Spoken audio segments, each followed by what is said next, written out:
ऐ रावण वध सेपक सुन्यो रावणले नारायण तक मर्यो भन्ने समाचार र साह्रै खिन्न भयो र दूत चतुरा भेज्यो सुतैका घर।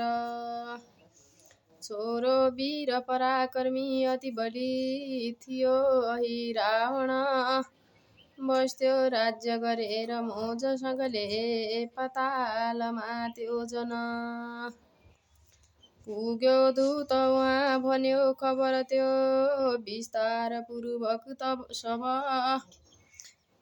लङ्कामा कपिबालुले अति पिरे नासे ठुलो गौरव। पाल्नुहोस् झट्ट हजुर नत्र त उहाँ साह्रै विपत्ति पर्यो। बाबाको गति ठिक छैन बुझ्नुहोस् रामले त गर्नु गर्यो। यस्तो बात सुनेर तत्क्षण चल्यो लङ्कापुरी तर्फ त्यो साष्टाङ्गैसित दण्डवत गरी बुवामा बिन्ती गर्दो भयो।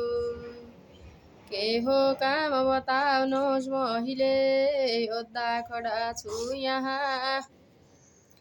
आज्ञा मात्र होस् गएर सहजै गर्ने म गर्छु उहाँ। यस्तो बात सुन्यो र रावण तहाँ अत्यन्त खुसी भयो। अर्थ्यायो सब बात राम खलले गर्नु नगर्नु गर्यो।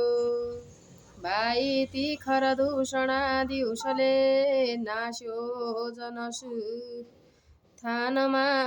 बहिनी सुर्पणखा बुची हुन गई त्यस्तै छुल्याई महा।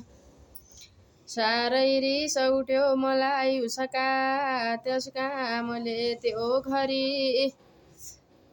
हर्दिए उसकी सती प्रियतमा सीताजीलाई छली। त्यही विमनमा लिएर उसले आएर लङ्कामा हाँक्यो लड्न मलाई वानरहरूका फौजका साथमा।